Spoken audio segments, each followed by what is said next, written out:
नमस्कार दोस्तों, सहस्त्रई education platform के इस नए वीडियो में आप सभी का स्वागत है। तो आज के इस वीडियो में हम उपसर्ग और प्रत्यय से संबंधित प्रश्नों पर चर्चा करेंगे। आज के इस वीडियो का विशेष बात यह है कि उपसर्ग और प्रत्यय के प्रश्नों को हल करने के लिए हम संधि के कॉन्सेप्ट का प्रयोग करेंगे। तो चलिए वीडियो की शुरुआत करते हैं। तो आज का पहला प्रश्न है, उपसर्ग कहाँ लगाया जाता है? ऑप्शन ई शब्द के बाद, ऑप्शन बी शब्द के मध्य में, ऑप्शन सी शब्द के पहले, ऑप्शन डी कहीं नहीं। तो इस प्रश्न को हल करने के लिए हमें उपसर्ग क्या होता है उसे जानना चाहिए। तो उपसर्ग क्या होता है? उपसर्ग जो है एक शब्दांश होता है। शब्दांश का अर्थ होता है शब्द का एक अंश। तो शब्दांश होता है जो पहले शब्द के पहले लगकर उस शब्द को जो है सार्थक बना देता है। तो इस प्रकार इस प्रश्न का सही उत्तर हो जाएगा शब्द के पहले, अर्थात ऑप्शन सी। तो चलिए अब अगला प्रश्न देखते हैं। उपसर्ग की विशेषताएं होती है। तो इस उपसर्ग की कितनी विशेषताएं होती है ये पूछा गया है। तो ऑप्शन ए है 2, ऑप्शन बी है 3, ऑप्शन सी है 5, ऑप्शन डी है 4। तो उपसर्ग की कितनी विशेषता होगी? तो उपसर्ग की जो है 3 विशेषता होती है। तो ये 3 विशेषताएं कौन कौन सी होती है जानते हैं। तो पहला तो विशेषता होता है कि ये जो है विलोम कर देता है। जो शब्द रहेगा उसके साथ अगर उपसर्ग लगाया जाए तो उसका अर्थ जो है उल्टा हो जाता है, तो विलोम कर देता है, इसे याद रख सकते हैं। दूसरा जो है पर्यायवाची बना देता है। पर्यायवाची, तो ये जो है कैसे बनाता है पर्यायवाची? जब किसी शब्द में हम उपसर्ग लगाते हैं तो उसका अर्थ जब बदले ना, भले शब्द दूसरा हो जाता है पर उसका अर्थ वही रहता है, तब वो जो है पर्यायवाची कहलाता है। तो हम लोग इससे दूसरे इसकी विशेषता को पर्यायवाची से याद रख सकते हैं। फिर तीसरा विशेषता होता है नवीन। तो उपसर्ग लगने से कोई शब्द जो है उसको ये नवीन अर्थ भी दे देता है, तो इससे भी हम लोग याद रख सकते हैं। तो ये तीनों जो है इसकी विशेषता हो जाएगी। चलिए अगला प्रश्न देखते हैं। अस्पृश्य शब्द को विलोमार्थक बनाने के लिए किस उपसर्ग का प्रयोग करेंगे? ऑप्शन ए है अनु, ऑप्शन बी है नी, ऑप्शन सी है अ, ऑप्शन डी है कु। तो यहाँ दिया हुआ है अस्पृश्य शब्द, सॉरी स्पष्ट शब्द दिया हुआ है, उसको हमें बनाना है उसका विलोम। तो स्पष्ट शब्द का विलोम होता है, क्या होता है? अस्पृश्य होता है। स्पृश्य शब्द का होता है अस्पृश्य। तो ये जो है इसका विलोम बनाने के लिए हमें कौन सा उपसर्ग लगाने पड़ेगा? अ। तो इस प्रश्न का सही उत्तर हो जाएगा ऑप्शन सी। तो चलिए अगला प्रश्न देखते हैं। अगला प्रश्न है, अधिपति में उपसर्ग है। तो अधिपति में कौन सा उपसर्ग है बताना है। ऑप्शन ए है अ, ऑप्शन बी है अध, ऑप्शन सी है अध, ऑप्शन डी है अधि। तो चलिए अधि का हम लोग क्या करते हैं, संधि विच्छेद करते हैं। तो अधि जो है दो शब्दों से बना है, अधि प्लस पति। तो अधिपति दो शब्दों से बना है, अधि प्लस पति। तो इस प्रकार इस प्रश्न का जो सही उत्तर क्या हो जाएगा? Option D. तो ये जो है इसका उपसर्ग है, उपसर्ग जो है पहले लगता है। ठीक, तो चलिए अगला प्रश्न देखते हैं। निम्नलिखित में से किस शब्द का निर्माण उपसर्ग से नहीं हुआ? तो दिए गए शब्दों में से किसका निर्माण जो है उपसर्ग से नहीं हुआ है ये बताना है। तो ऑप्शन ए है अवसाद, ऑप्शन बी है उन्नति, ऑप्शन सी है सज्जन, ऑप्शन डी है प्रहार। तो इस प्रश्न का सही उत्तर बताने के लिए हमें सभी का संधि विच्छेद करना पड़ेगा। तो अवसाद किससे बनेगा? अव प्लस असाद। उन्नति किससे बनता है? उत प्लस नति से बनता है।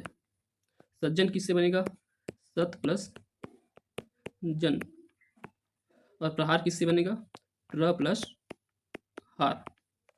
तो देखिए अब इसमें उपसर्ग जो लगा हुआ है उसे देखें तो पहला उपसर्ग लगा हुआ है ये अव। तो अव एक उपसर्ग होता है, तो ये भी उपसर्ग लगा हुआ है इसमें। उन्नति को देखें तो इसमें भी उपसर्ग लगा हुआ है, उत भी उपसर्ग होता है। सज्जन को देखें तो सत, ये भी उपसर्ग होता है। और प्रहार को देखें तो प्र, ये भी उपसर्ग होता है। तो इस प्रश्न में ऐसा कोई शब्द नहीं है जिसमें उपसर्ग ना हो। तो इस प्रश्न को विलोपित करना था, परंतु व्यापम द्वारा इस प्रश्न का उत्तर जो है ऑप्शन बी उन्नति को लिया गया है। तो आप अपने अनुसार देख के ले सकते हैं ऑप्शन को। तो चलिए अगला प्रश्न देखते हैं।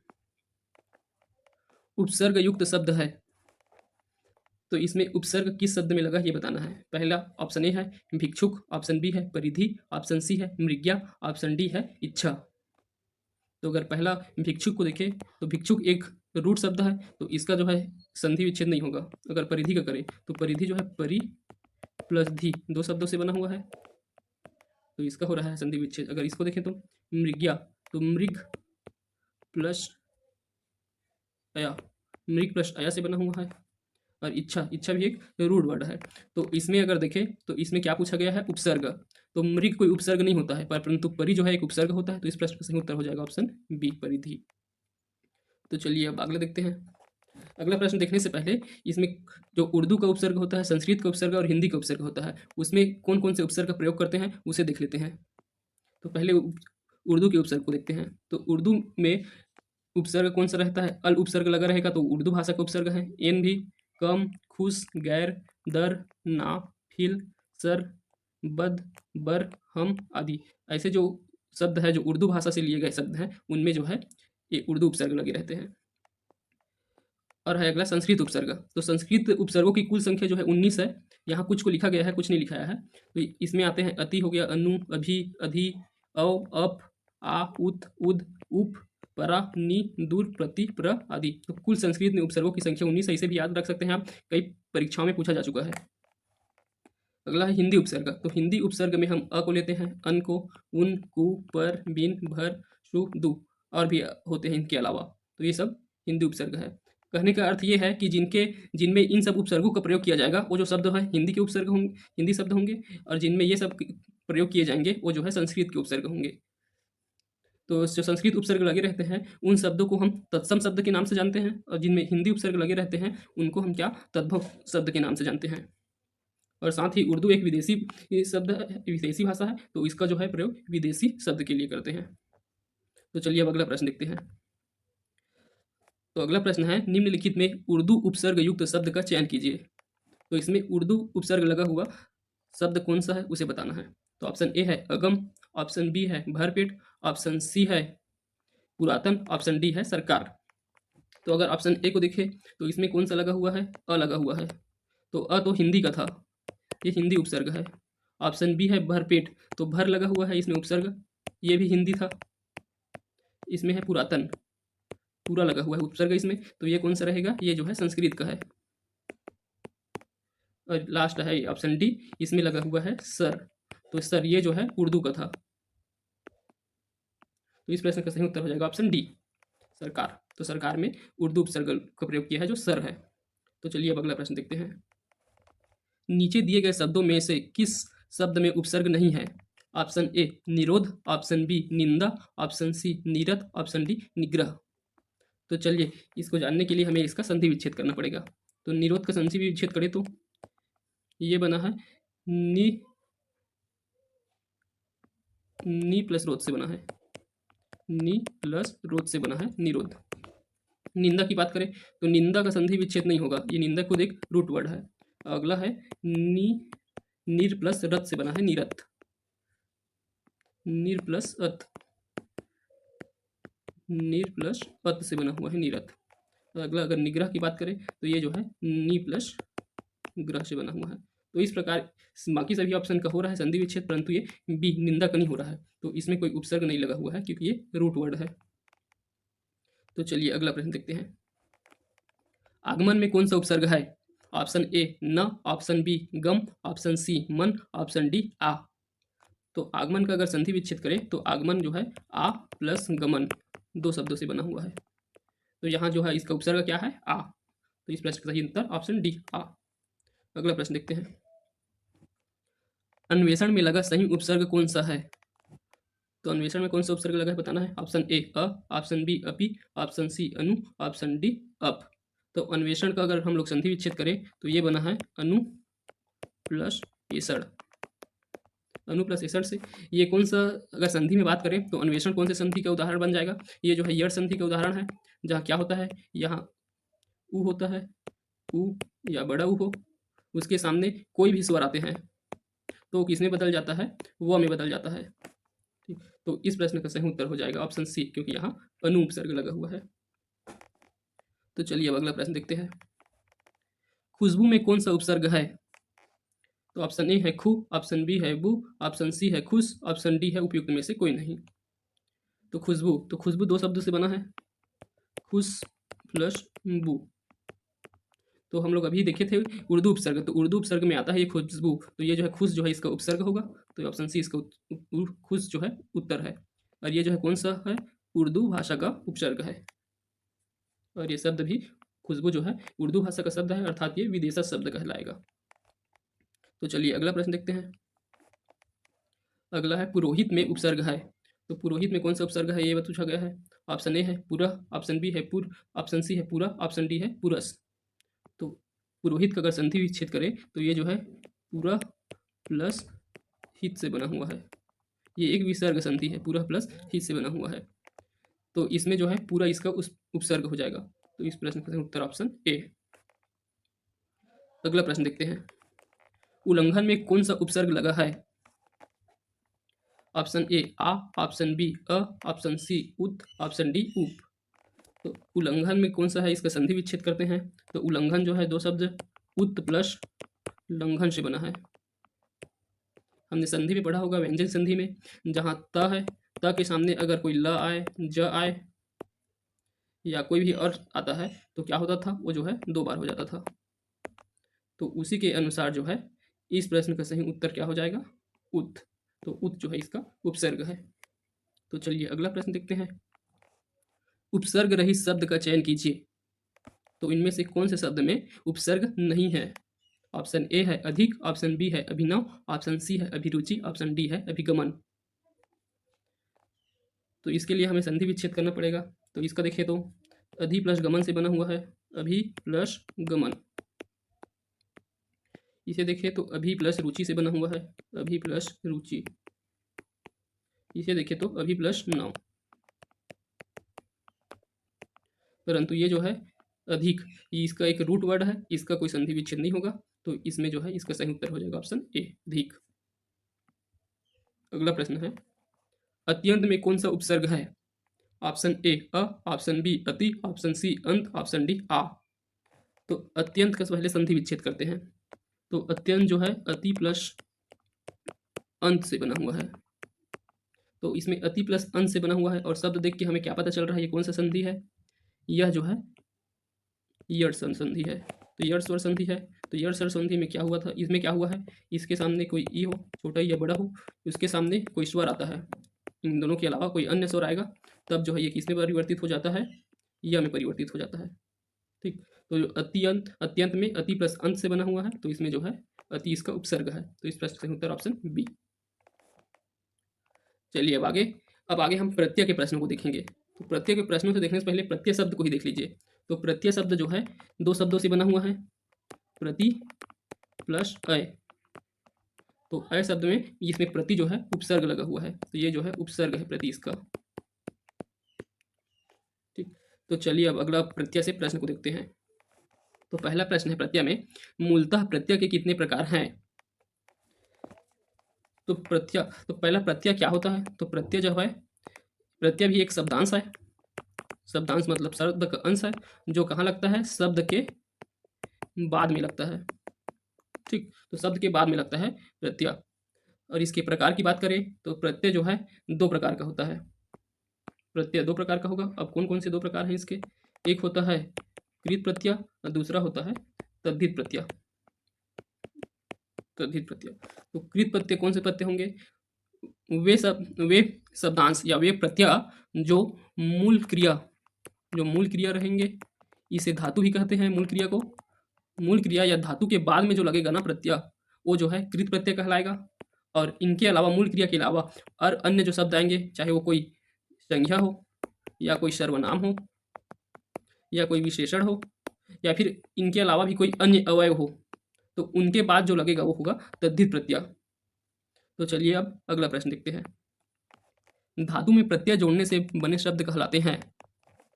ऑप्शन ए विशेषण, ऑप्शन बी कृदंत, ऑप्शन सी क्रिया, ऑप्शन डी तद्धितांत। तो इसमें बोला गया है धातु में जो प्रत्यय जोड़ते हैं उसे क्या कहते हैं। तो इस प्रश्न का सही उत्तर होगा ऑप्शन बी कृदंत। तो हम लोग पहले दो प्रकार देखे हैं इसके, कृत प्रत्यय और तद्धित प्रत्यय। तो ये कृत प्रत्यय में धातु के बाद जोड़ते थे। तो धातु के बाद जोड़ने, तो कृत प्रत्यय में जो जोड़ेंगे शब्द, तो जोड़ने के बाद जो नया शब्द बनेगा वो जो है कृदंत कहलाता है।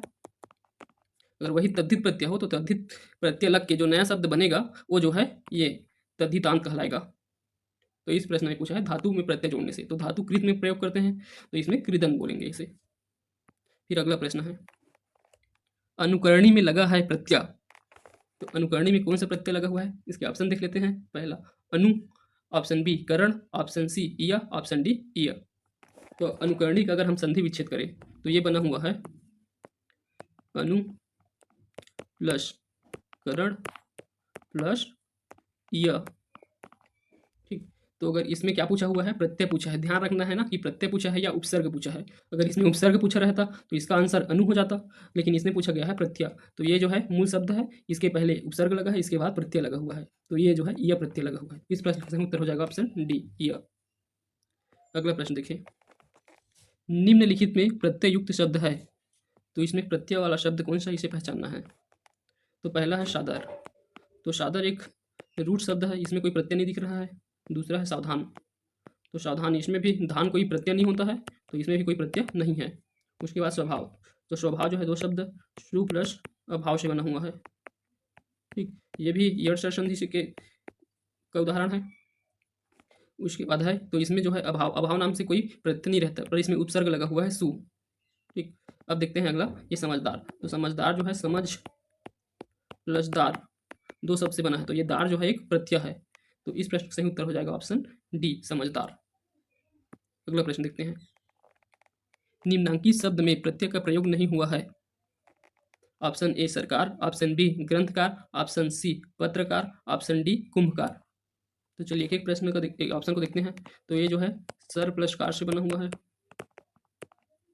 ग्रंथकार, तो ग्रंथ प्लस कार से बना हुआ है ये, और ये जो है पत्र प्लस कार से बना हुआ है, और ये जो है कुंभकर्ष कार प्लस कार। तो देखिए ये पहला जो ऑप्शन है सरकार, तो सरकार में कार लगा हुआ है, सभी में कार लगा हुआ है, पर इन सब में कार लगा हुआ है किसमें, जो मूल शब्द है उसमें लगा हुआ है कार, तो ये जो है बाकी सब जो है प्रत्यय कहलाएंगे। परंतु सरकार में ये सर जो है एक उपसर्ग है, ये खुद मूल शब्द नहीं है सर, तो सर जो है एक उपसर्ग है, तो इसके साथ लगा कोई प्रत्यय नहीं लगे रहेगा।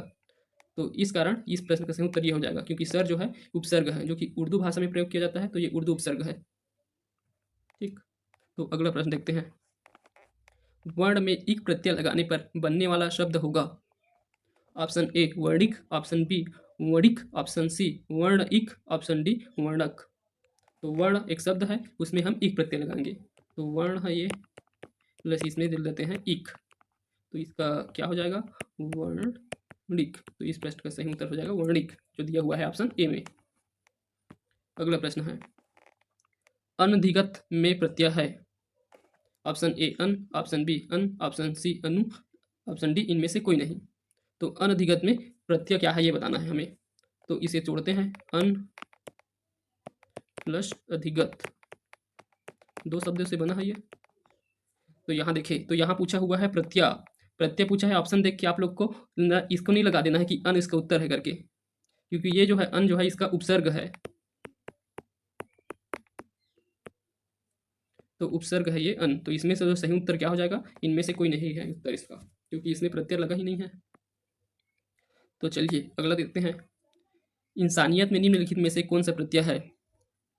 ऑप्शन ए त प्रत्यय, ऑप्शन बी इयत प्रत्यय, ऑप्शन सी यत प्रत्यय, ऑप्शन डी नियत प्रत्यय। तो इंसानियत, तो इंसानियत जो है दो शब्दों से, इंसान प्लस इयत, दो शब्दों से बना हुआ है, तो इंसान इसका एक रूट शब्द हो गया, मूल शब्द, उसके बाद बना हुआ है लगा हुआ है इयत, तो इयत जो है प्रत्यय है, तो इस प्रश्न का सही उत्तर होगा ऑप्शन बी इयत प्रत्यय से। फिर अगला प्रश्न देखते हैं, पत्रिका में लगे सही प्रत्यय का चयन कीजिए। ऑप्शन ए या, ऑप्शन बी ई, ऑप्शन सी ई का, ऑप्शन डी का। तो पत्रिका में कौन सा प्रत्यय लगा है ये बताना है। तो पत्रिका जो है पत्र प्लस ई का, दो शब्दों से बना हुआ है, तो इसमें प्रत्यय क्या हुआ ई का, तो ई का इसका प्रत्यय है, तो इस प्रश्न का सही उत्तर ऑप्शन सी। अगला प्रश्न देखते हैं, फेरी वाला, मिठाई, लगाओ इन शब्दों में प्रयोग हुआ है। ऑप्शन ए उपसर्ग, ऑप्शन बी प्रत्यय, ऑप्शन सी शब्द क्रिया, ऑप्शन डी अप्रत्यय। तो ये जो दिए गए शब्द हैं उनमें क्या प्रयोग हुआ है। तो अगर ध्यान से देखें इसे, तो फेरी वाला है, तो फेरी वाला में वाला प्रत्यय लगा हुआ है। दूसरा है मिठाई, मिठाई में आई प्रत्यय लगा हुआ है। लगाओ, लगाओ में क्या लगा हुआ है, आओ प्रत्यय लगा हुआ है। तो इसमें सब क्या लगे हुए हैं, प्रत्यय लगा हुआ है, तो इस कारण इस प्रश्न का उत्तर ऑप्शन बी। चलिए अगला प्रश्न देखते हैं, निम्नांकित में से प्रत्यय युक्त शब्द का चयन कीजिए। ऑप्शन ए एक हरा, ऑप्शन बी आजन्म, ऑप्शन सी परामर्श, ऑप्शन डी खुशबू। तो इन शब्दों में से किसमें जो है प्रत्यय है ये बताना है। तो अगर देखें हम शब्द को, तो ऑप्शन डी को देखें तो ये जो है किससे बना है, खुश प्लस बू से बना हुआ है, बू। तो इसमें जो है उपसर्ग लगा हुआ है खुश। परामर्श, तो परामर्श जो है प्रल प्लस आमर से बना हुआ है, तो ये पर भी जो है उपसर्ग होता है। आजन्मा, आजन्मा में आ प्लस जन्म से बना हुआ है, तो इसमें आ भी उपसर्ग लगा हुआ है। और यदि हम लोग किसको देखें, एक हरा को देखें तो एक हरा जो है किससे बना हुआ है, एक हरा, तो एक हरा बना हुआ है एक प्लस हरा से, तो एक प्लस हरा से बना है, तो हरा जो है एक प्रत्यय होता है। तो इस प्रश्न का सही उत्तर हो जाएगा ऑप्शन ए, एक हरा। चलिए अगला प्रश्न देखते हैं। लुटेरा में प्रयुक्त प्रत्यय के लिए सही विकल्प चुनिए। तो लुटेरा में कौन से प्रत्यय लगा है इसे हमें पहचानना है। तो लुटेरा का संधि विच्छेद दिया हुआ है। ऑप्शन ए में लुट प्लस एरा, ऑप्शन बी में लुट एरा, ऑप्शन सी में लुटे रा, ऑप्शन डी में लुटे रा। तो ये दोनों ऑप्शन, इसमें मात्रा का बस डिफरेंस है। तो चलिए इस प्रश्न का सही उत्तर क्या होगा देखते हैं। तो देखिए अगर लुटेरा को हम तोड़ते हैं तो लू इसका छोटा रहेगा, तो लू प्लस सॉरी लूट प्लस एरा से बना हुआ है ये, लूट प्लस एरा। जब हम यहाँ अ रहे और सामने में कोई ए या अ जुड़ता है तो क्या होता है, जो इसमें मात्रा है वो छोटा हो जाता है, लू ए रा। तो यहाँ ए का मात्रा लगा हुआ है ना, इसमें ए का मात्रा लगा हुआ है तो इसमें ए लगेगा। अगर इसमें डबल मात्रा रहता तब भले हम इसको ले सकते थे। तो इस प्रश्न का सही उत्तर हो जाएगा ऑप्शन बी, लूट प्लस एरा से बना हुआ है, अर्थात इसमें एरा जो है इसका प्रत्यय है। अगला देखते हैं। निम्न में से कौन सा शब्द प्रत्यय से निर्मित नहीं है। ऑप्शन ए निर्माण, ऑप्शन बी दिखावा, ऑप्शन सी बनावट, ऑप्शन डी लड़कपन। तो इसमें कौन सा शब्द प्रत्यय से निर्मित नहीं है। तो पहले प्रत्यय से निर्मित है उनको देखते हैं। तो लड़कपन, लड़कपन में कौन सा पन प्रत्यय है। बनावट, बनावट में कौन सा है आवट प्रत्यय। ऑप्शन बी में है दिखावा, दिखावा में है आवा प्रत्यय। निर्माण, तो निर्माण जो है ये रूट वर्ड है, नी प्लस मार्ट से बड़ा है, तो इसमें जो है सही उत्तर क्या हो जाएगा ऑप्शन ए निर्माण, बाकी सभी में प्रत्यय लगा हुआ है। चलिए अगला प्रश्न देखते हैं। इसमें आई प्रत्यय नहीं है। ऑप्शन ए लड़ाई, ऑप्शन बी चतुराई, ऑप्शन सी चौड़ाई, ऑप्शन डी काई। तो इनमें से किसमें आई प्रत्यय नहीं लगा हुआ है। तो देखते हैं, ये है लड़ाई, तो लड़ाई जो है लड़ प्लस आई से बना हुआ है, लड़ प्लस आई। चतुराई को देखें तो चतुर प्लस आई, चतुर प्लस आई से बना हुआ है ये। चौड़ाई को देखें तो चौड़ा प्लस आई से बना हुआ है, चौड़ा प्लस आई। और काई को देखें तो काई एक रूड वर्ड है, तो बाकी तीनों में लगा हुआ है आई प्रत्यय, काई में नहीं लगा हुआ है, तो ये इसका सही उत्तर हो जाएगा। अगला प्रश्न देखते हैं। निम्नलिखित में से कौन से शब्द में उपसर्ग और प्रत्यय का प्रयोग एक साथ हुआ है। तो ऑप्शन ए है सम्मानित, ऑप्शन बी है सालाना, ऑप्शन सी है मरणहार, ऑप्शन डी है आगमन। तो इन शब्दों में से किसमें उपसर्ग और प्रत्यय दोनों का प्रयोग किया गया है। तो चलिए एक एक को हम लोग संधि विच्छेद करते हैं। तो ये सम्मानित बना है सम प्लस मान प्लस इत से बना हुआ है सम्मानित। फिर अगला है सालाना, साल प्लस आना से बना हुआ है। फिर है मरणहार, तो मरण प्लस हार से बना हुआ है। फिर अगला है आगमन, तो आ प्लस गमन से बना हुआ है। तो देखते हैं, इसमें लगा हुआ है उपसर्ग, इसमें लगा हुआ है प्रत्यय, इसमें भी लगा हुआ है प्रत्यय।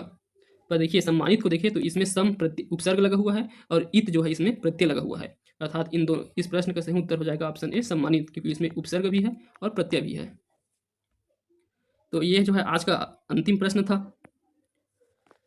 तो हमने अभी सीजी टेट और टीचर्स की परीक्षा को ध्यान में रखते हुए वस्तुनिष्ठ प्रश्नों का सीरीज प्रारंभ किया है, जिसका इससे पहले ही 5 वीडियो बन चुका है, जिसका प्लेलिस्ट उपलब्ध है हमारे सहस्त्री एजुकेशन प्लेटफॉर्म के यूट्यूब चैनल में।